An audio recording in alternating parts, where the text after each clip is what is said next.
Hello বাবু, কি করছো? বুঝলি বন্ধু, হ্যাঁ বল বন্ধু। ভাইপো আমার বিটিকে ফোন করছে। তাই নাকি রে? কি করে ধরা যায় বল দেখি। শুনেছি নাকি মদ খেলে পরে সব সত্যি কথা বলে। তো চো একদিন ওকে মদ খাওয়ানো যায়। তাহলে তাই চ।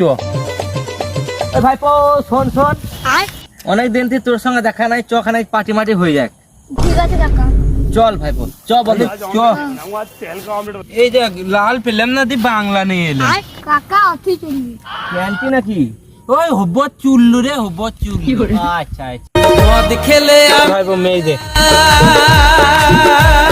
তখন সবাই আমার প্রজা, ঘরের বউকে মনে করি। আরে ভাইপো, তো আমার মেয়েকে ফোন করিস? না গো কাকা, আমি তোমার মেয়েকে ফোন করি না, আমি এই কাকার মেয়েকে ফোন করি। হ্যাঁ? আ